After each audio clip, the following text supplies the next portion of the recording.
What's the deal, good people? If you are here, welcome. This is the first video of Mose Knows. As you can see from the title, you already know what we're here to do. We're about to be about our business with this mock draft.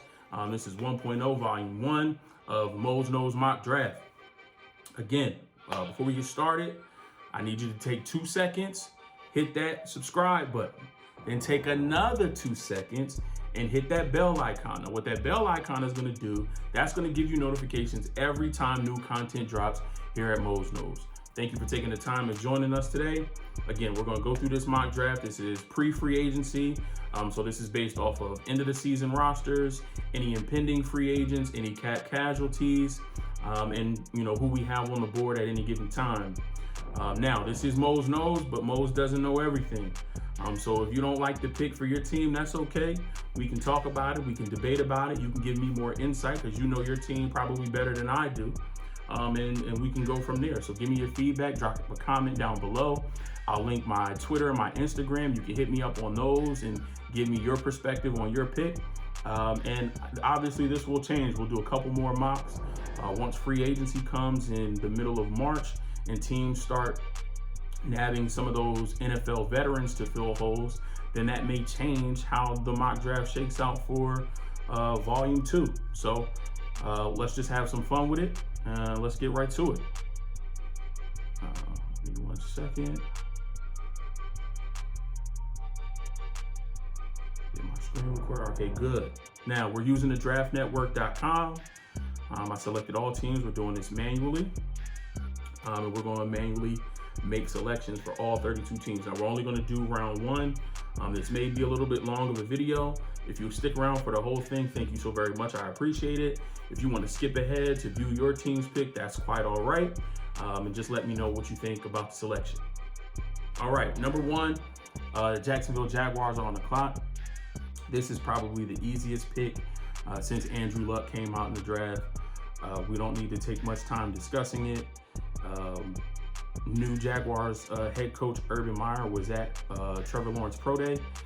He was like, literally, this is the first time I've ever seen it. If you guys seen it, let me know. I've never seen this before, where a head coach of an NFL team is like 3 yards away from the prospect. Like, Urban Meyer could have either been the center or a running back out of the backfield or simulating a pass rusher. He was that close. And like him and Dabo Sweeney were hip to hip while Trevor was going through his workout. This is a no-brainer. Trevor Lawrence, number 1 to the Jacksonville Jaguars. That's easy. Number 2, the New York Jets.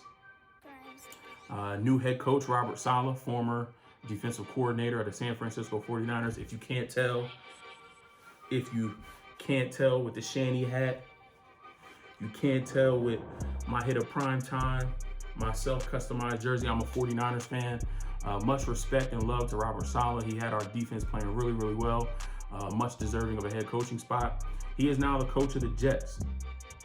Ordinarily, I would think in this particular spot, the Jets would trade out. Now, again, this draft, we will not be doing any trades. We're going to go through every team at the spot that they're slated to draft at. No trades. But I do think that this is a trade down spot for the Jets. They have a lot of holes that they need to fill. And I think they can get a pretty big haul for the number 2 overall pick for another QB needy team. Right here, you could give them best player available. Right now, that's Penei Sewell, offensive tackle. But Penei Sewell is a generational talent. He's going to play left tackle for 12 to 15 years in the NFL. I don't think he would want to go to the Jets. I don't think the Jets would waste a pick on him and move him to the right side because they just drafted Mekhi Becton last year, unless you're going to move Mekhi Becton from left tackle to right, which I don't think they'll do. And you see that now with Baltimore. They have Orlando Brown Jr., who is requesting a trade because he wants to go to a team where he can play left tackle. So I don't think the Jets would do that in this particular situation. Robert Saleh has come out and he gave glowing reviews of Sam Darnold. It could be a smokescreen. That could be to drive his price up in a trade. That could be how he really feels. But staying with this pick, since there are no trades, not giving them the left tackle Penei Sewell out of Oregon, since they already have a left tackle, we're going to go Zach Wilson, quarterback out of BYU, for the New York Jets. On to number 3, the Miami Dolphins. Again, I believe this is another team who could possibly trade out of this slot, the 3rd overall pick, and generate a decent amount of draft capital for their team. They don't have as many holes as the Jets, but they have some areas that could be addressed with multiple picks in this draft. And with, again, 2 quarterbacks off the board already, I think another team may be willing to jump up to that spot. Again, no trades here. A need right off the bat you see is wide receiver. There's a few wide receivers on the board. There's Jamar Chase, there's Devontae Smith, there's Jalen Waddle. But let's think about where this team is situated. This team already has Tua Tagovailoa as their quarterback. Their head coach, general manager, front office has come out and fully backed Tua, saying that he is their quarterback moving forward. Jamar Chase is the consensus #1 wide receiver on the board. However, I think with familiarity and the fact that this cat balled out this year and won Heisman as a wide receiver, all of that with the familiarity of Tua, it wouldn't be shocking if the Dolphins at 3 take Devontae Smith. Again, I think that is a little high for him, but just think about the familiarity with Tua, him, reuniting with Tua. He did have an explosive season, winning the Heisman. He's a good receiver, and they could go that way and pair those 2 college teammates back up together. Number 4, the Atlanta Falcons, new coaching staff in place. Matt Ryan is getting up there in age. This team also could trade out to fill holes. I think you could possibly say that almost about every team with picking in the top 10, top 15. They may want to, trade back and get some capital to add more picks and add more players to their team, especially in this year after COVID-19, still in COVID-19, where the salary cap is going to decrease. You could fill your roster with younger players on rookie deals. But I think Atlanta, with the new coaching staff in place, starts to rebuild and starts to reshape that organization. And I feel like there's no better way to do it, especially with the need at quarterback, than you to take Justin Fields, the Georgia kid, bring him back home, spark some more interest, get those jersey sales and that attendance up if we're allowed back into stadiums next season. So I think the Atlanta Falcons go Justin Fields, quarterback out of Ohio State. Cincinnati Bengals, to me, this is an easy pick. He's still on the board. He could have gone at number 2. He could have gone at number 3. Those teams decided to go other areas because this position wasn't necessarily a top priority for them. I think for the Cincinnati Bengals, though, offensive tackle is a top priority. He drafted Joe Burrow, #1 overall last year. He was having an outstanding rookie season until that game against the Redskins where he tore his ACL. You have to be able to protect your investment. If you want Joe Burrow to be around for 10, 12, 15 years, you have to be able to protect him, keep him upright, give him time in the pocket. No better way to do that than give them a generational left tackle in Penei Sewell, and that's where they go at number 5. He falls right into their lap.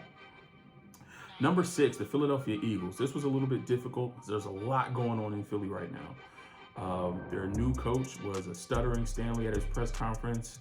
I don't think a lot of people understood what he said. I had a lot of Eagles fans with their head in their hands, shaking their head. They didn't know what was going on with that whole press conference, where it was going. It was a total mess. But he is a disciple of Frank Reich, head coach in Indianapolis. So as much as the talk is about trading Carson Wentz, it wouldn't surprise me if Carson Wentz stayed. Additionally, his cap number is absolutely ridiculous. And even if they trade him, they stand to take, I think, anywhere between a $15 or $20 million cap hit. That's just dead money.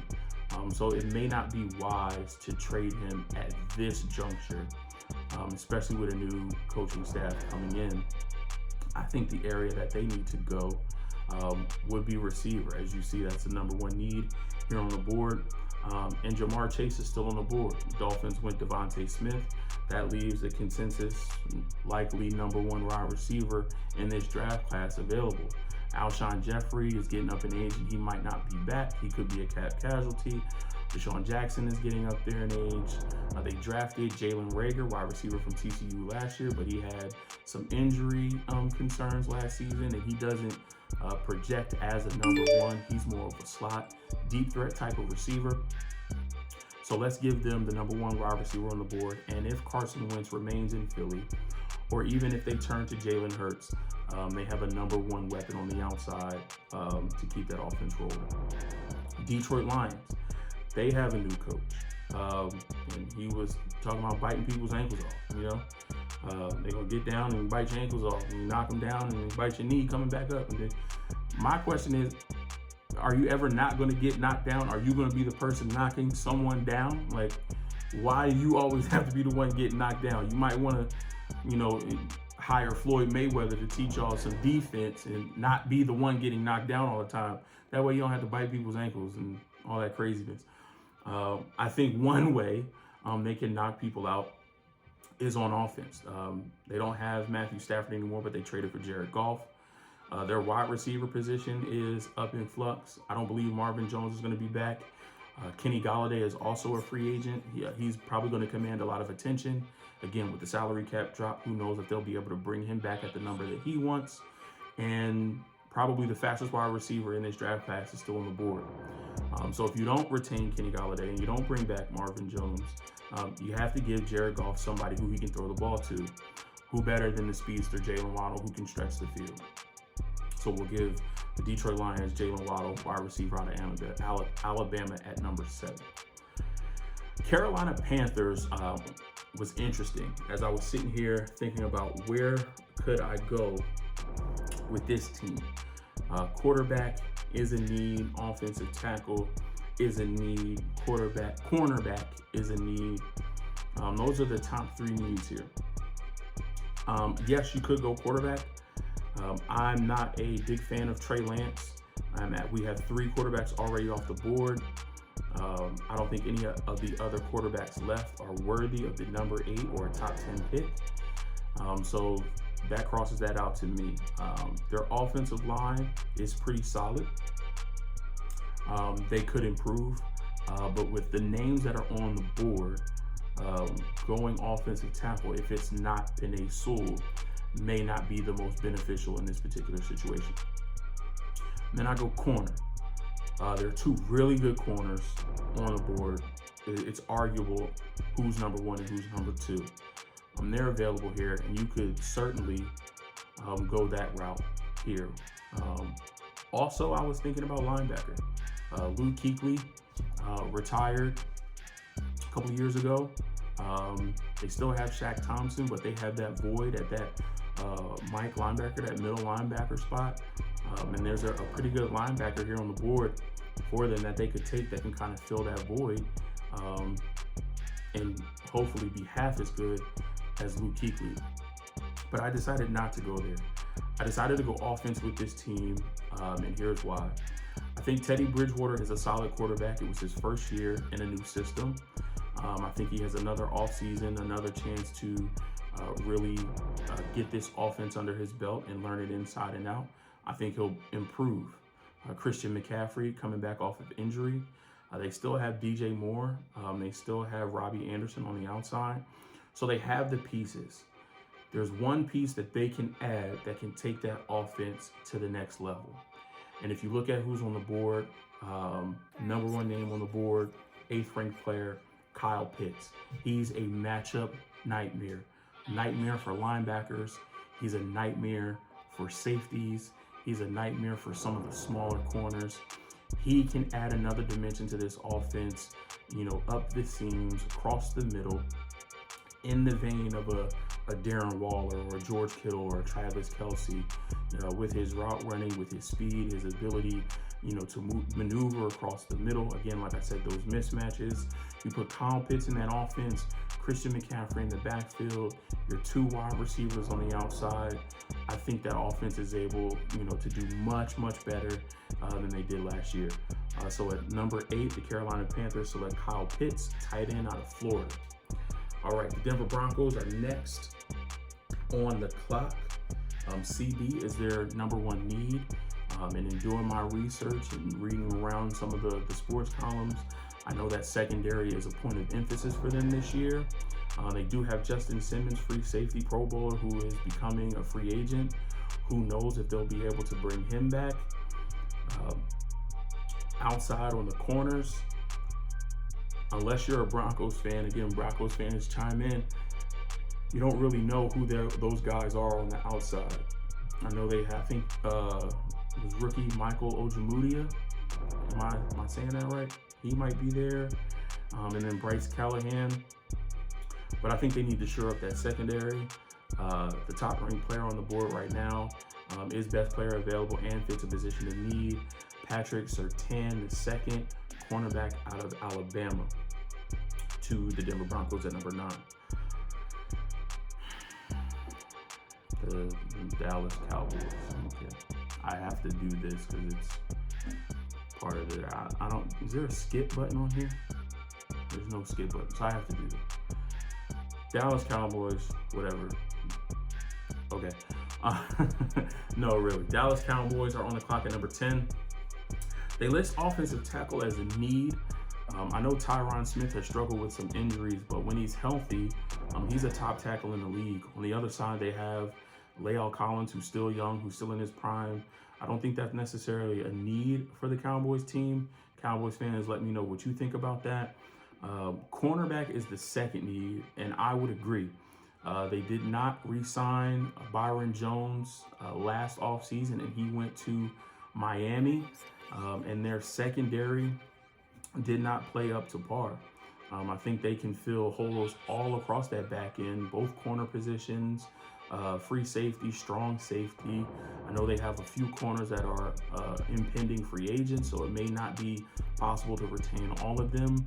Why not give them a guy who could be an immediate starter out on the edge and a playmaker? Caleb Farley, cornerback, West Virginia, to the Dallas Cowboys at 10. New York Giants on the clock at number 11. This is another one that I struggled with. Wide receiver is a need, but the 3 top wide receivers are off the board. I think this may be a little bit too high for Rashad Bateman here. Next need is an edge. I think that would be a good place to go for this particular team. But which way do we go? Do we go someone smaller and lighter, or do we go someone bigger who fits in that defensive end spot in that 3-4 scheme that they play? I would lean to somebody bigger, more stout, who can fit that 3-4 scheme that they play. Someone who's strong at the point of attack, who can convert speed to power, power to speed. Someone who can possibly fill the void for Leonard Williams, who is an impending free agent. Again, salary cap is dropping. A lot of guys who may have been retained at a much easier level, it may not be that easy this year trying to fit, your entire roster under these new salary cap constraints. So if Leonard Williams does leave in free agency, and we'll find that out in March, I think you want to replace his production and keep that defensive line intact. The Giants defense was actually one of the bright spots, especially in the run game, I believe. So if that's the case, if we want somebody more stout, who can hold his own on that edge at the point of attack, I am inclined to lean towards Kwity Paye, defensive end from Michigan, going to the New York Giants. Now, for the best team in the league, yeah, I said it. The San Francisco 49ers on the clock at 12. Possible trade candidate. Whether we trade down and acquire more picks, whether we package this pick in some kind of deal for Deshaun Watson, we may not have this pick come night 1 of the NFL draft. As of right now, cornerback and interior offensive linemen are our 2 top needs. Richard Sherman doesn't look like he's coming back. Jason Verrett is a free agent. Trent Williams, our left tackle, is also an impending free agent. So there's a lot of ways we can go. But I think with our struggles that we had last year, with the injuries to Jimmy Garoppolo and the injury to Nick Mullins, and the ability not to be able to keep a quarterback upright, I think we have to address offensive line. I would love to address corner, and I think the corner class is a really good class this year. So you can go either way. You can address corner first and offensive line in the second round, or you can do offensive line and corner in the second round. Offensive line in the first round, corner in the second round. It can easily be flip-flopped in this situation. However, with the name that's on the board and the position versatility that he provides, I'm leaning towards offensive line, and I'm leaning towards a guy like Rashawn Slater. Rashawn Slater offers position versatility. He can play inside, he can play outside. So on the off chance that we're able to re-sign Trent Williams and he comes back at left tackle, then as a rookie, we can slide Rashawn Slater right in to our left or our right guard spot. I'm sure you probably don't know who our right guard was this season. Trust me, he wasn't good. We have Laken Tomlinson at the left guard, but we can use an upgrade over him. And on the off chance that Mike McGlinchey plays as bad as he did last year, maybe we can slide McGlinchey inside and move Rashawn Slater outside to right tackle. He gives us that much versatility on the offensive line and would be a huge upgrade. Continue to keep that running game effective and potent and keep our quarterback upright. I'm going Rashawn Slater, offensive tackle out of Northwestern, to my Niners at 12. The Los Angeles Chargers are on the clock at number 13. For me, this is easy. Same position as the Bengals were with Joe Burrow. You drafted Justin Herbert, and I tried to tell people last year they were sleeping on Justin Herbert. It was a lot of slander coming from scouts and people who watched him and said that he wasn't ready, he wasn't poised enough, that there was something about Justin Herbert that scared him off, and he absolutely tears it up in Los Angeles, wins Offensive Rookie of the Year. I had no doubts about my homie Jay Herbo, but now you have to protect him. They don't have a solid left tackle, and now Mike Pouncey has just retired.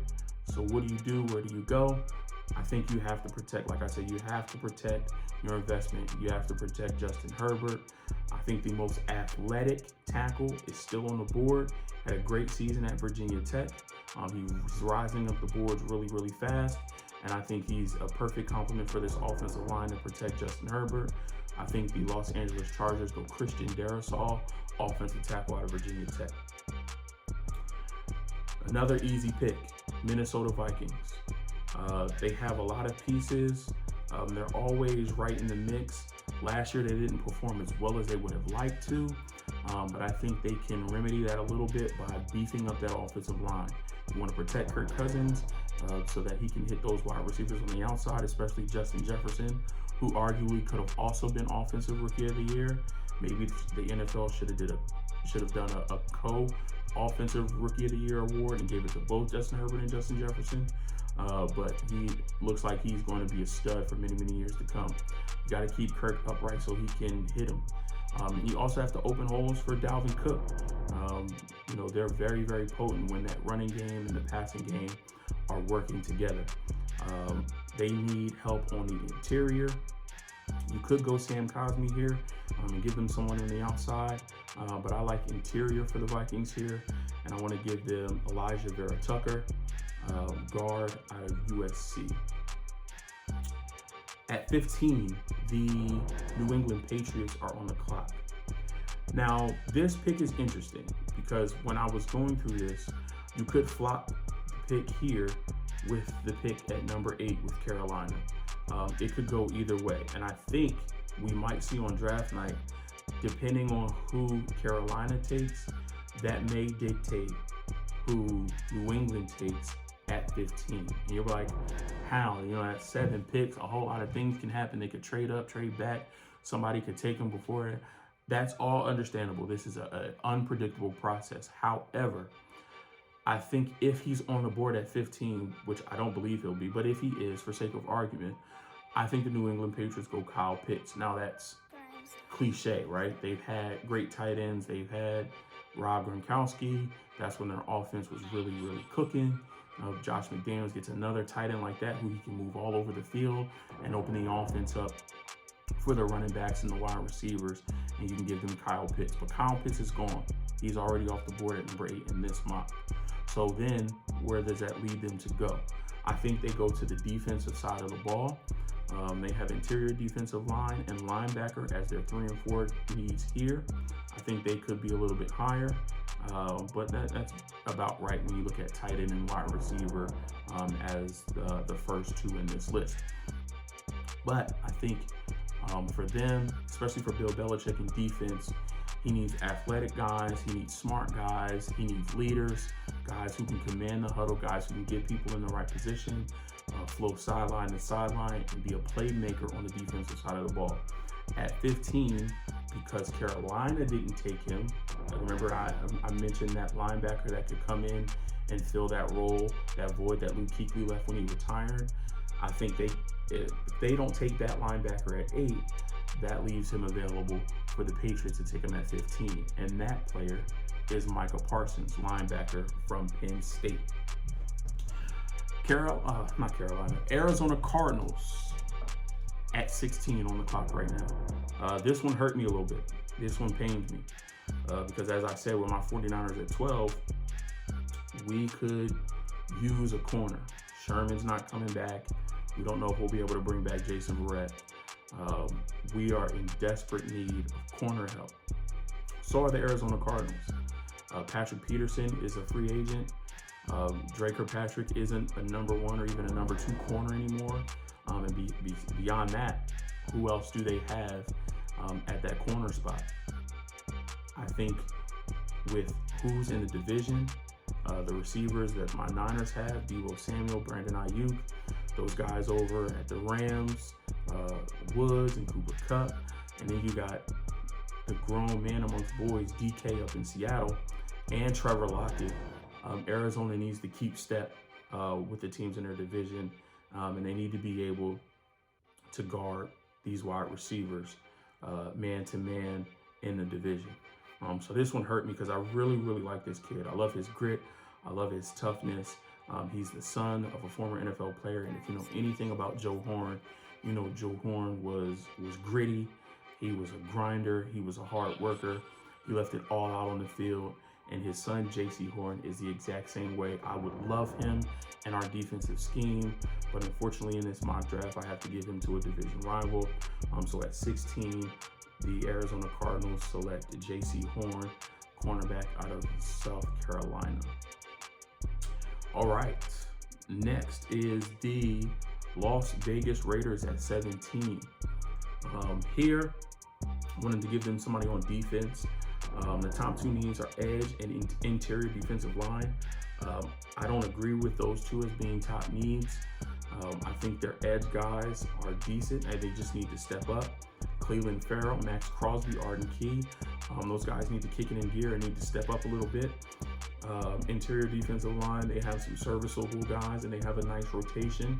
You can always add to that. Defensive line rotation is much needed, but I don't think that's an area that they go. I think the area that they go is 4th on this list, but number 1 on mine for the Raiders. I think they go linebacker. And with the player that's available, when you think about who the Raiders are, they love speed, they love versatility. With the linebacker who's available, although he is one of the smaller linebackers in this class, we've seen in recent history that the NFL is going to more of the smaller, faster, quicker type linebackers. If you look at Deion Jones in Atlanta, if you look at Devin White in Tampa, you're looking at some of the smaller linebackers, but who are really, really fast. They're great in space, great in zone coverage. They're sideline to sideline. They're covering backs out of the backfield. They're covering tight ends. And I think you give the Raiders and John Gruden another versatile piece in that defense, like a guy like Jeremiah Owusu-Koramoah. He's 6'2", 216, so he has that small linebacker build, So he can play outside linebacker for you. He can rush off the edge, but then he provides that versatility. If you needed him to drop back into coverage, he can do that. If you needed him to play strong safety and act as a box safety, he can do that as well. So that position versatility in that defense may be really key for them to take it to the next level. So I give the Raiders Jeremiah Owusu-Koramoah, linebacker out of Notre Dame. Now, the Miami Dolphins are back on the clock at number 18. We've already taken care of their number one need, which is wide receiver. Their number two need is running back. Their number three need is offensive tackle. They just drafted a tackle last year, Austin Jackson, and I believe their right tackle is Robert Hunt. He's a young guy, 24 years old, so he's still in the process of growing and developing. You could draft someone like Sam Cosmi in this role and have him come in and compete for one of those starting offensive tackle jobs, but I don't think that is necessarily a need. The Miami Dolphins played really, really well last year, and offensive line wasn't a problem for them. I think they don't have as many dynamic weapons on offense as some of the other teams, and that could help them when it comes time to putting points on their board. Their defense played well. Their defense played outstanding under Brian Flores. He's getting those guys playing really, really well. They have playmakers on every level of the defense, so I don't think that side of the ball needs to be addressed here. Second need on the list is running back, and there have been no running backs taken so far. And over the past couple of years, we've seen a trend of running backs being devalued. You may have one or two who go really, really high, like an Ezekiel Elliott, like a Saquon Barkley, but mostly running backs are falling further and further in the draft. Is there a consensus number one overall running back in this draft, the caliber of a Saquon Barkley or a Ezekiel Elliott or an Adrian Peterson? No, I don't think so. Is there a difference-making running back who can come in on a team that doesn't have a solidified number one starter at that position who can make a difference? Yes, there is. And we talked about before with the number 3 overall pick, bringing Alabama to Miami. Let's do that again. Let's pair Tua Tagovailoa and his newly drafted teammate Devontae Smith with another former teammate from the Crimson Tide. Why not give them a running back who we know can be your workhorse back? He can catch the ball out of the backfield and cause mismatches for linebackers and help take this offense to the next level. So I think in this slot, number 18, the Miami Dolphins select Najee Harris, running back out of Alabama. At 19, we have the Washington football team. Here you might say, well, they have 19 Trey Lances on the board. Let's take them. As I mentioned earlier, I'm not that big of a fan of Trey Lance, and I don't think they go Trey Lance here. They re-signed Taylor Heineke to a new deal. I think they liked what they saw out of him last year, and they want to give him a shot to compete. They still have Kyle Allen. Ron Rivera remembers him from Carolina. He may get a chance to compete, and then they may find a way to bring in a veteran to challenge those guys and to build those guys up and to train those guys and get them ready for the season. I don't think they waste a pick on a developmental project quarterback like Trey Lance. What I think they do is go offensive line to protect whoever the quarterback is, whether it be Taylor Heineke, Kyle Allen, a veteran that they sign. I do think that they go offensive line here. They lost Trent Williams. They traded him to the 49ers last draft, and they weren't able to fill that void last year in 2020. I think they try to fill that void this year in 2021, and Sam Cosmi is on the board. He can slide in at left tackle. They can move Morgan Moses to left tackle and play Cosmi at right tackle. But I think you strengthen that offensive line for whoever the quarterback is going to be. So at 19, the Washington football team selects Sam Cosmi, offensive tackle out of Texas. The Chicago Bears, also another QB needy team. They could look to package this pick and move up in the draft for one of the other quarterbacks that were already taken. That will cost a lot of capital, moving from 20 to at least 4. That's when Justin Fields went. Probably not going to be able to get to 1 because nobody's going to give up the chance to get Trevor Lawrence. And it's going to take a lot to get to 2 to where the Jets are if they want Zach Wilson. So with those guys out of the picture, and we don't know what's really going on with the trade between Philadelphia and Chicago. Apparently there was an offer or a trade on the table that Chicago made to try to acquire Carson Wentz. The Eagles were playing hardball. The Bears were getting a little sick and tired of the running around, and we haven't heard anything since. There could be a deal still in the works. Could still be conversations around that, but we're going to assume with this mock draft that trade has not happened yet. And quarterback is a need here.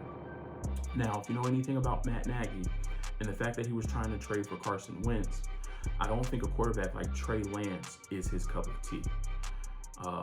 So I don't think they'll take a chance on Trey Lance here. Trey Lance kind of reminds me of a Mitchell Trubisky.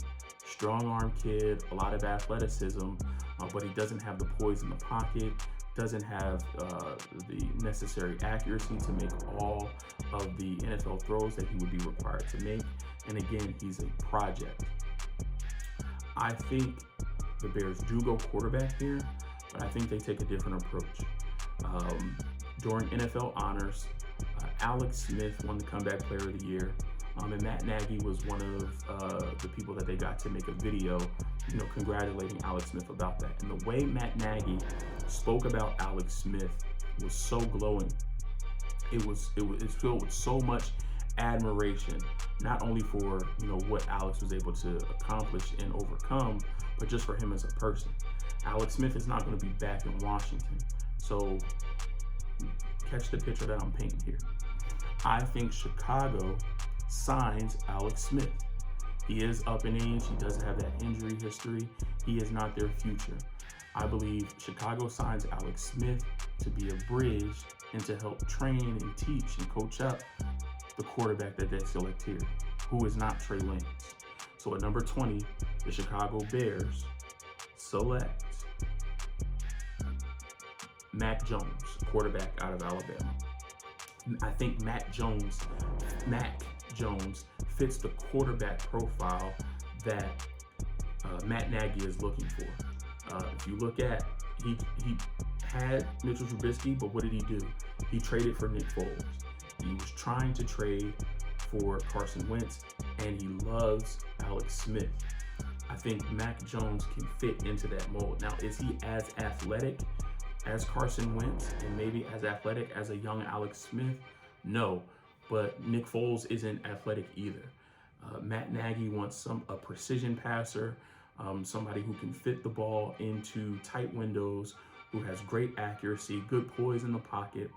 And I think Mac Jones fits that bill. Now, you could ask, and a lot of talk has been, is Mac Jones ready to step into an NFL locker room and be the starting quarterback of an NFL franchise?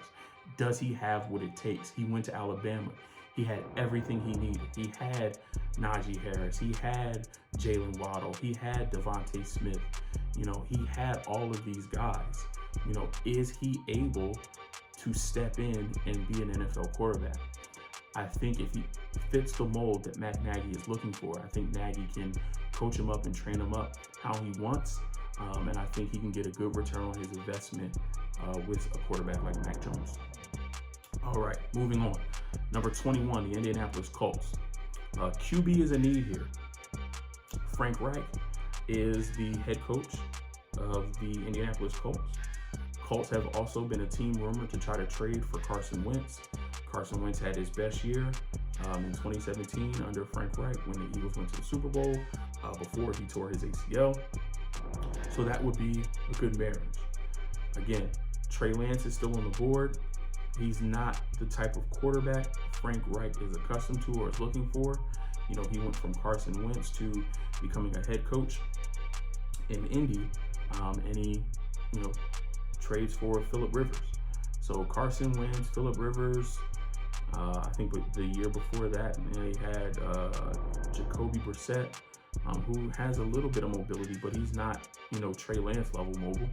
I don't think that type of quarterback fits with Frank Reich's system. So I think they either try to make that trade with the Philadelphia Eagles, or they find another veteran to bring in to run their system until they can get the quarterback they want. Maybe there's another quarterback on the board that they take on day 2 or 3, second or third round. That's not, a high enough value to take here in the first round at 21. Where I think they go is that next need, offensive tackle. This offensive line was arguably the best offensive line in football last year. Anthony Costanzo did retire, so he left a void at that left tackle spot. But I think the rich get richer, and the Indianapolis Colts, with that 21st overall pick, select Liam Eichenberg, offensive tackle out of Notre Dame. He projects as a day 1 starter at left tackle. He fits perfectly in that offensive line room with the Indianapolis Colts. And I think they don't skip a beat, plug him in, and they get back to being a dominant offensive line in the NFL. All right, the Tennessee Titans at 22. Edge is a need here. This team has been rumored to be a suitor for J.J. Watt because of his relationship with Mike Vrabel when he was a assistant coach with the Houston Texans. They also have an impending free agent in Jadeveon Clowney, who's going to want $12, $15, $18 million. Don't know if they'll be able to fit both JJ and Clowney under that cap. Even if they don't get JJ, I don't necessarily know if they bring back Jadeveon Clowney at that number with his injury history. He didn't play all 16 games last year, so edge is a need. And if you look at Jadeveon Clowney's build and the type of player that he is, there is somebody who is similar in stature to him that is still on the board that I think can come in and pay off dividends right away with the type of scheme that Mike Vrabel runs, especially if they're able to sign J.J. Watt and bring him to Tennessee. J.J. Watt is going to command a lot of attention because of the name on the back of his jersey.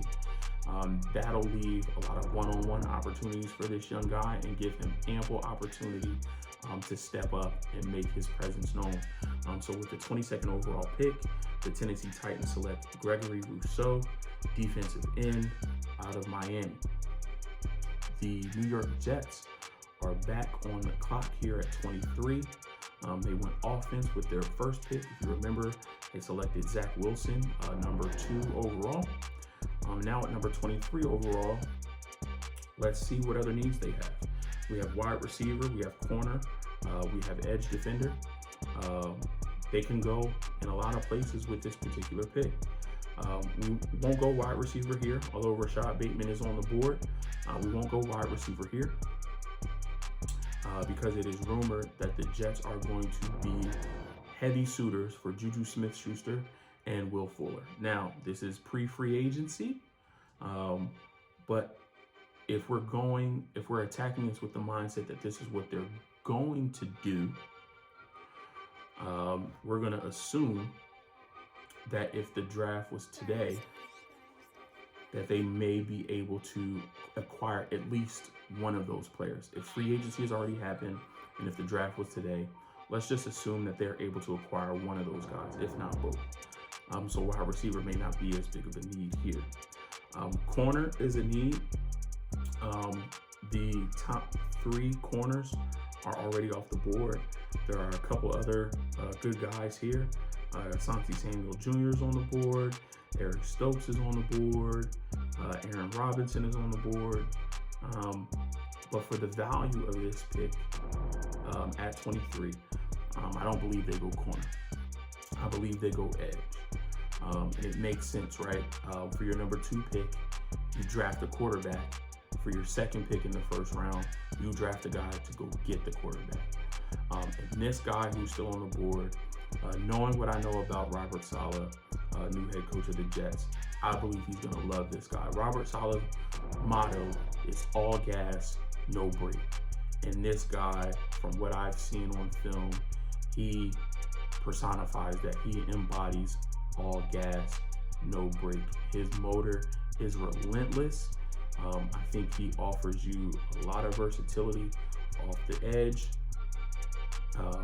And he can give you some off the ball. Now, you don't want to drop him into coverage much, but I've seen some 49er games where D Ford was dropping into coverage, or Nick Bosa was dropping into coverage.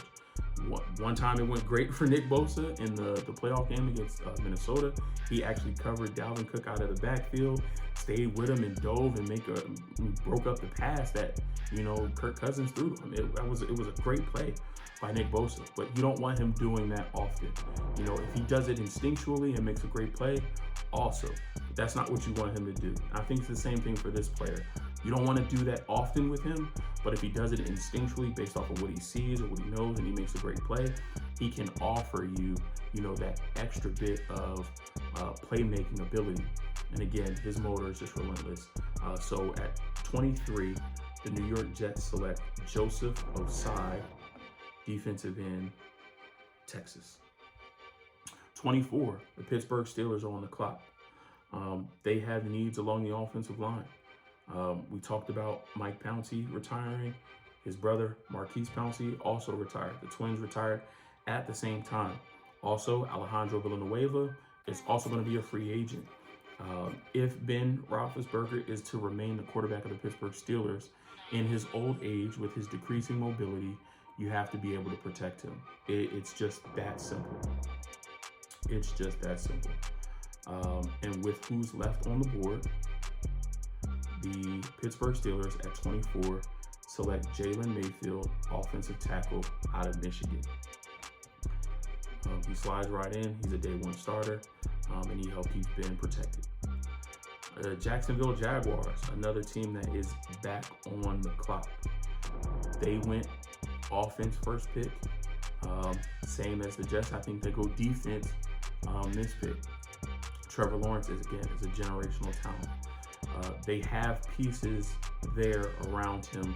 The offensive line is solid, could use some help, but I think with how deep this offensive line class is, they can get someone in the second and third round who could be a quality starter for them, a contributor on that offensive line. They have wide receivers, LaVisca Chenault, DJ Chark. I believe D.D. Westbrook is an impending free agent, but they may find a way to bring him back. Also have Keelan Cole there, so they have weapons.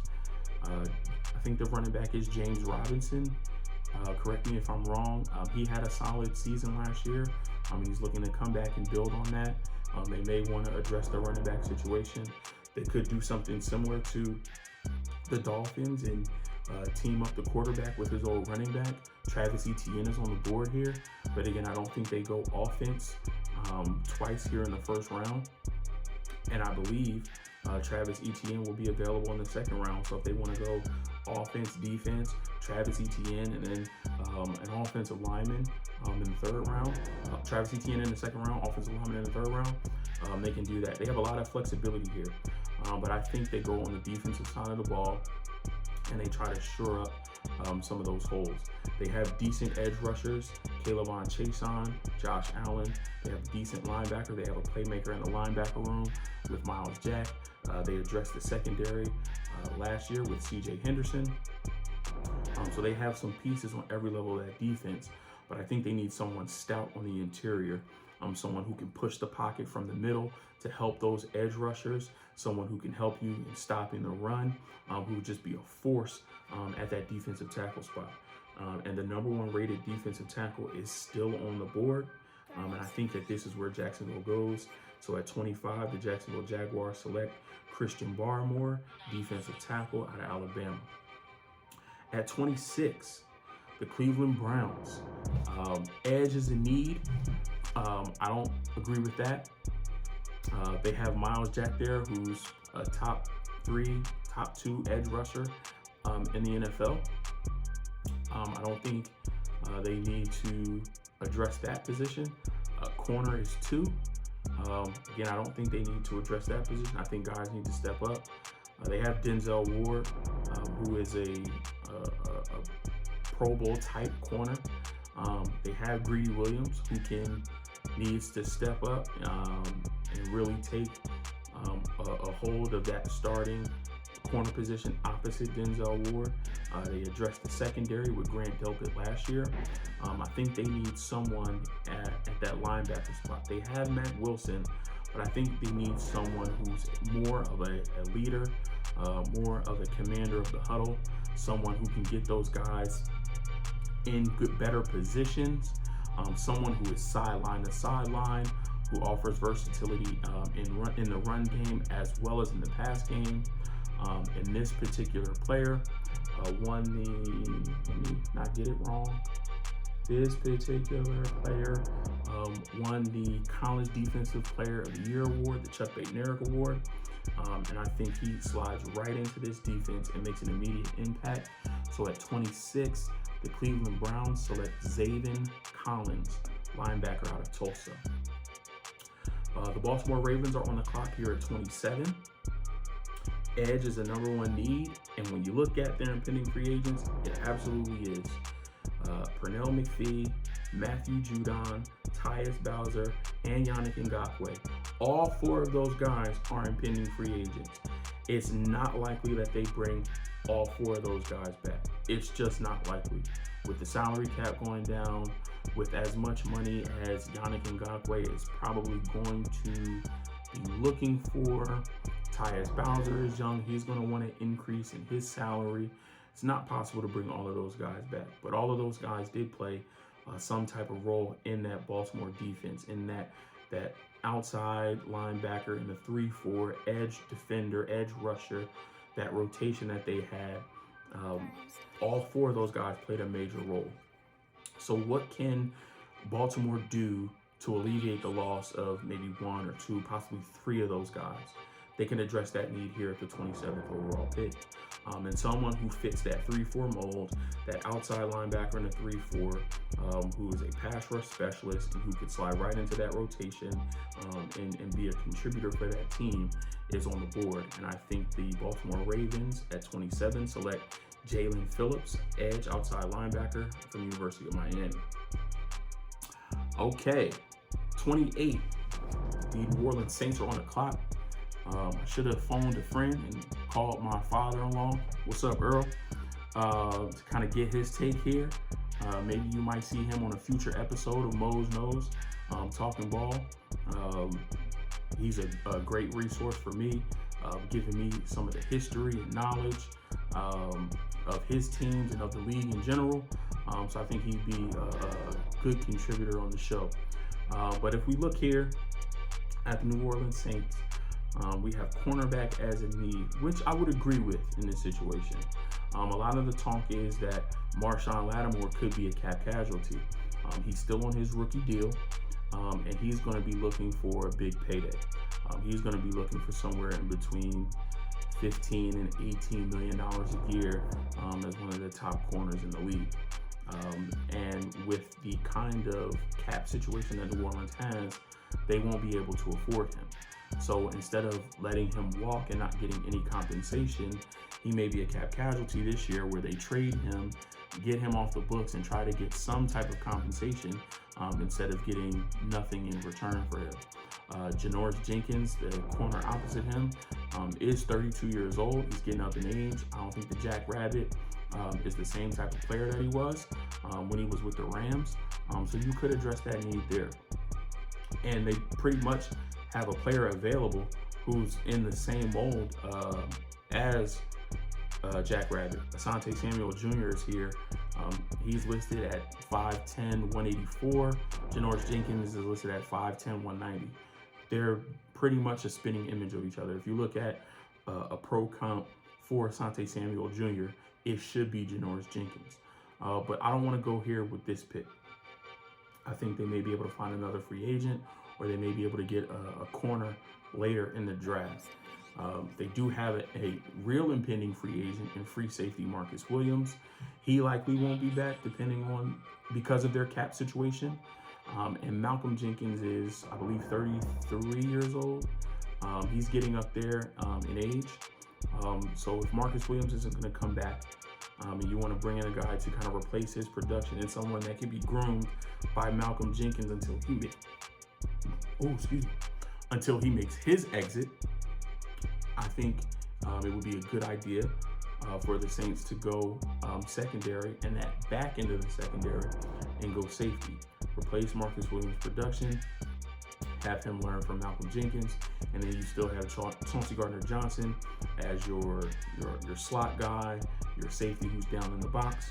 So with the 28th overall pick, the New York Saints select Trayvon Moehrig, safety out of TCU. Okay, the Green Bay Packers are on the clock right now at number 29. Offensive tackle is listed as a need, but they have David Bakhtiari. I think, do they still have Brian Bulaga on the other side? Their offensive line is pretty solid. I don't think they need to use that pick on offensive line.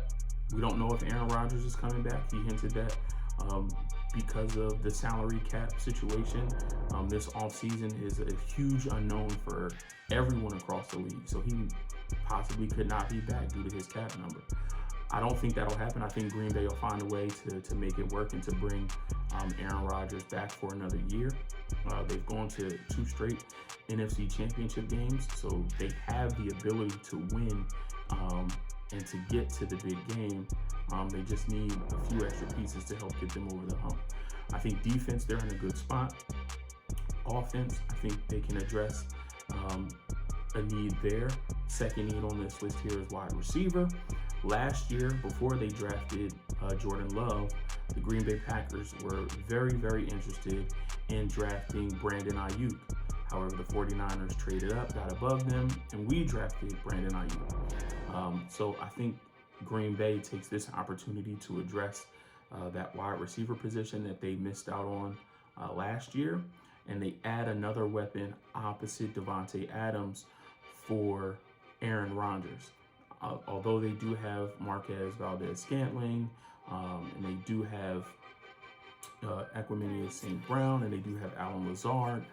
Those guys proved in the playoffs that they are inconsistent when it comes to being a wide receiver for this team. So let's bring in a young guy to battle it out and see if he can do a little bit better. Again, we wanted a receiver last year. We weren't able to get our guy, but this year we're able to get our guy. And with the 29th pick, the Green Bay Packers select Rashad Bateman, wide receiver out of Minnesota. All right. Number 30, almost done. Number 30, the Buffalo Bills are on the clock. Linebacker is a need, number 1 need on the list, and that is where I'm going. We have Nick Bolton, who's a linebacker here, 28th ranked player based on this draft board. I don't think they go Nick Bolton. Nick Bolton is more of your Mike linebacker.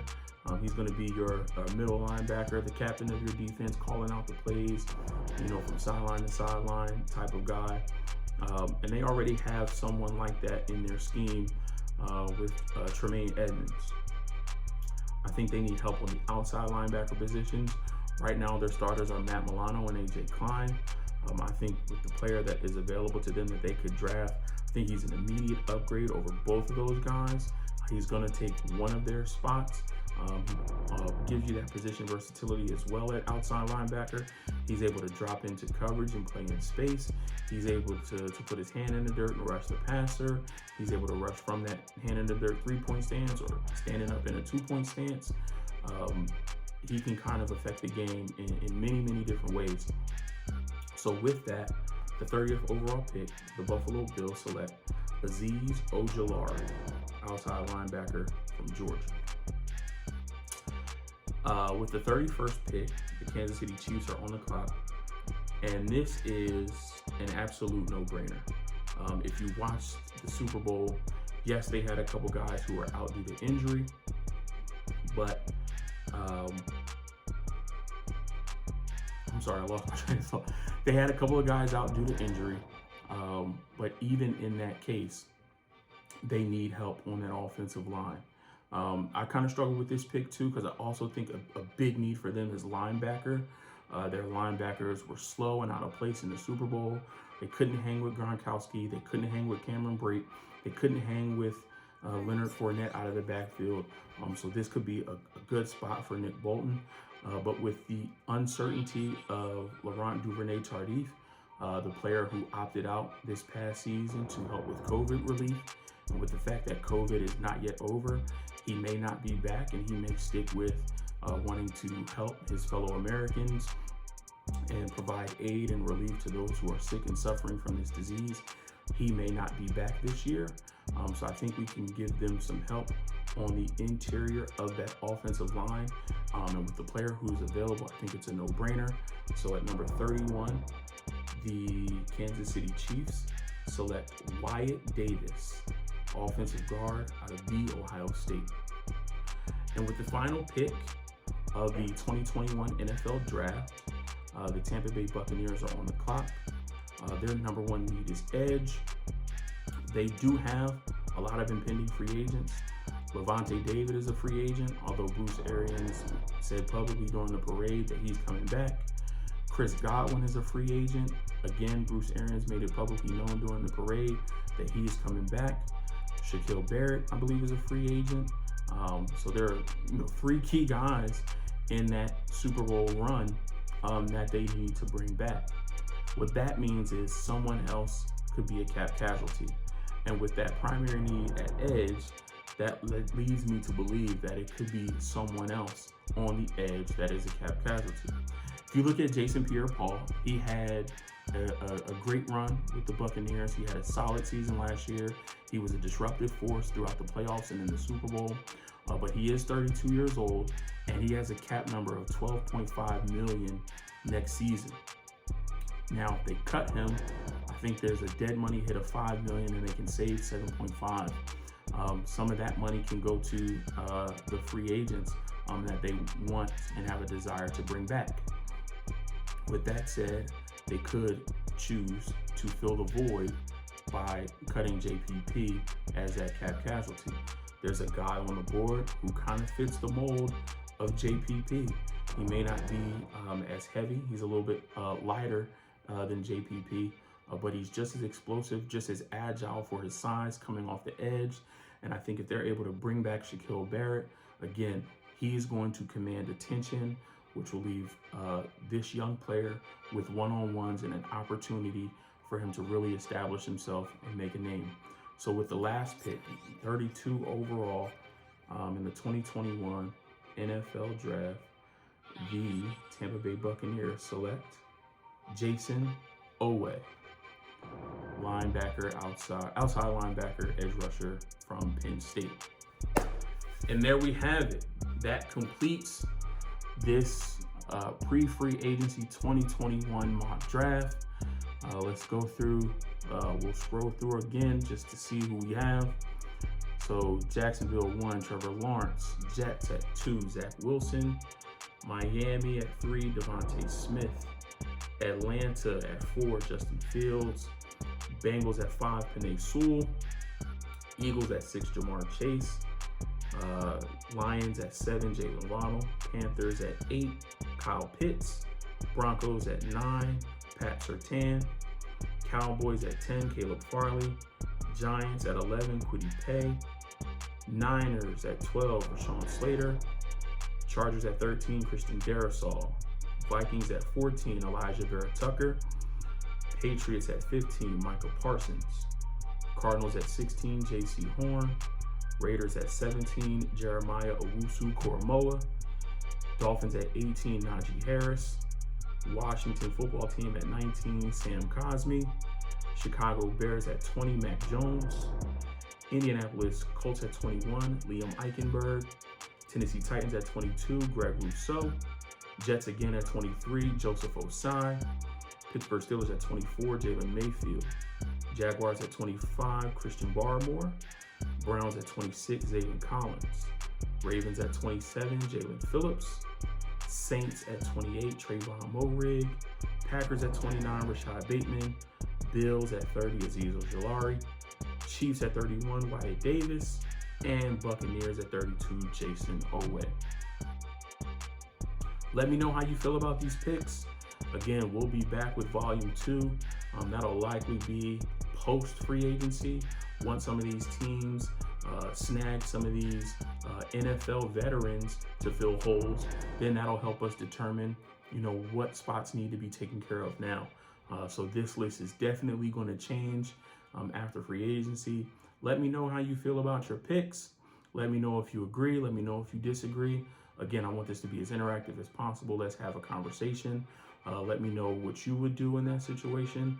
Let me know if you want to see a draft with trades, if you want to see another draft without trades and just straight through. Give me all your feedback. Again, you can leave it down in the comment section below. You can hit me up on Instagram. That link is in the description. You can hit me up on Twitter. That is also in the description. And again, like, comment, subscribe, hit that bell notification. We appreciate you coming through to Mose Knows. Be on the lookout for more content coming soon. Peace.